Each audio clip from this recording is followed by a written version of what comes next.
Today's video is powered by Hawpog. Skip it up and that up.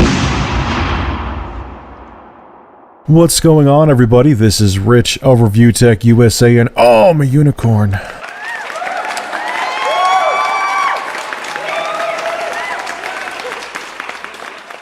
Rich, why aren't you on camera? Why are you doing a commentary? I thought you got the camera to do face videos where your face is in the video and I could see you and get an erection.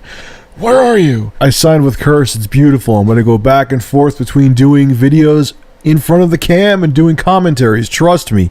The camera is going to be used plenty. I have so much shit going on for my channel. It's ridiculous. But anyway, this is a commentary. Enjoy the Fear 3 gameplay and pretend my nipples are right on your table. Moving on. So Nvidia's talking that smack about the PS4, son. Senior Vice President Tony Tomasi of Nvidia said that the specs of the PS3 compared to a gaming PC, the PS4 specs are in the neighborhood of a low-end CPU, which I kind of assumed, and a low to mid-range GPU.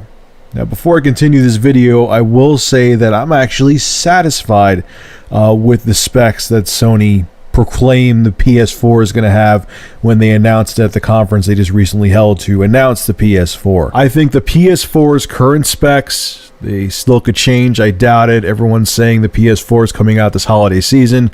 For them to alter the hardware at this point would be disastrous.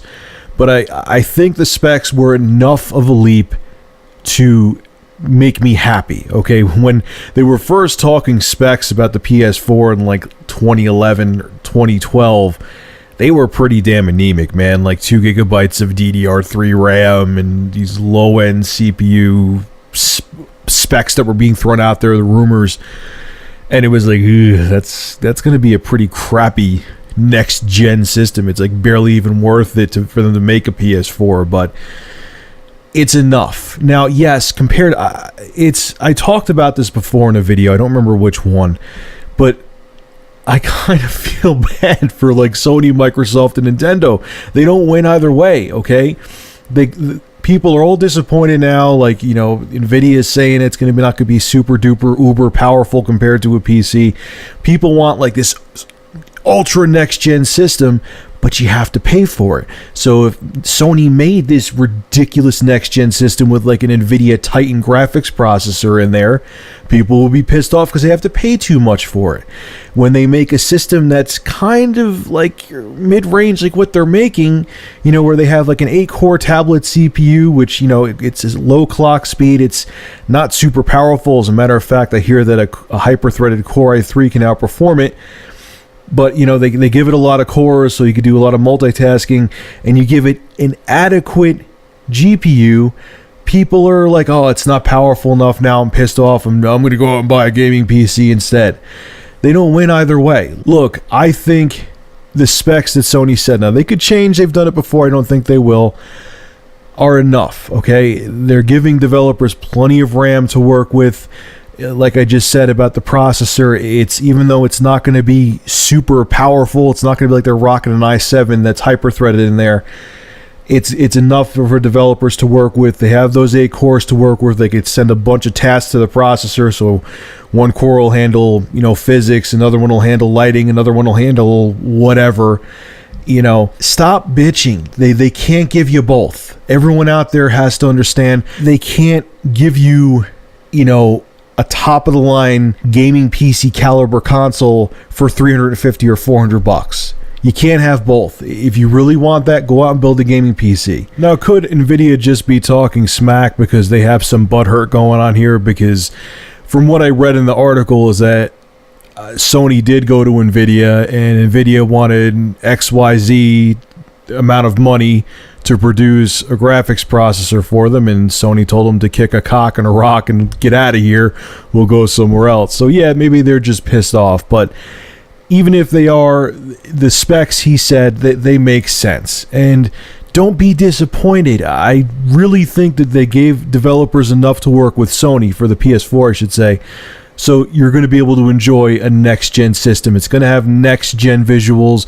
It's just also the law of diminishing return. Every time a new console comes out, it's not going to be as big of a leap. And a lot of people saw their conference.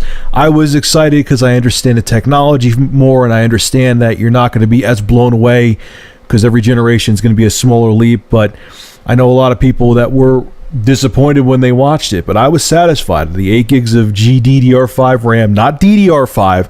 DDR5 doesn't technically even exist yet. GDDR5 RAM, and that RAM is shared between the CPU and the graphics processor, I think is enough. And I don't care if it's a tablet central processor, a tablet CPU. I think it's enough. And I think once developers really start digging into the hardware of the PS4, everyone's going to shut up and be happy. Then we got my man Linus Blomberg, the co-founder of Avalanche Studios, going around and saying the PS4 is going to be more powerful than PCs for years to come. He said it's going to be this uber super powerful console that is going to blow away any computer hardware out there.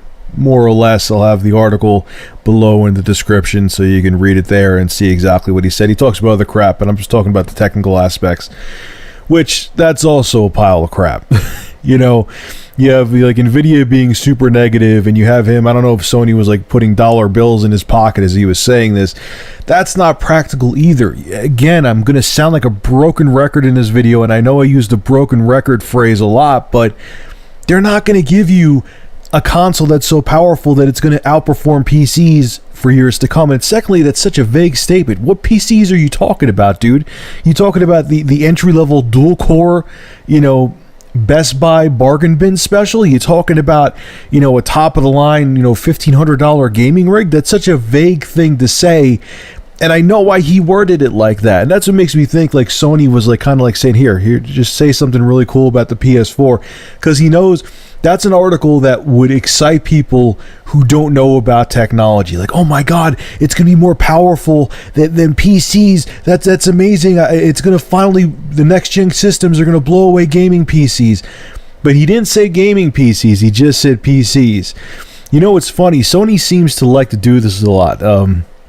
I remember when the PS2 came out, and it wasn't even really that big into gaming back then, but when the PS2 came out, there was this rumor, I don't know if I saw it on CNN or whatever, I tried to look for the damn article, but I know it's true, I remember reading and seeing about it, is that like Sony was, like they were going around saying that the PS2 is so powerful that if Saddam, it's so retarded to think about, that if Saddam Hussein gets his hands on like, a whole bunch of PS2s, that he could use it to build a weapon of mass destruction, and it was just, I'm like, really? I remember even thinking back then, like, come on, man, like, stop with the hoopla. Like, I'm sure Saddam Hussein was gonna, get a bunch of scientists to sit there and harness the power of the PS2 to, build like his own Metal Gear to shoot nuclear weapons anywhere he wanted to. So the bottom line is, whether you see something over the top where it's going to blow away PCs for years to come, or whether you have naysayers like Nvidia crapping all over the PS4, my take on it is, as long as the specs stay the same, they don't cut them down, it was enough of a leap. You're not going to get a $2,000 gaming PC for $400, but they gave you enough that you're going to be satisfied with the PS4. So just be happy with what they gave you. And let's hope they keep it under the $500 price mark. Hopefully, actually, they really need to keep it under the $400 price mark, or they're going to be in the PS3s when it launched in that boat again. And Sony doesn't really need that right now. So Sony, if you're listening to this video and you give a crap about what I'm saying, which you probably don't, below 400, like 380-ish. Listen to me. I may be a fat guy talking on the internet, but I know what I'm talking about. And I have a great chest. This is Rich Review Tech USA. I'm going to stop rambling. Signing out. I'll have another video up tomorrow. Or maybe even tonight. I'm awake enough. See ya.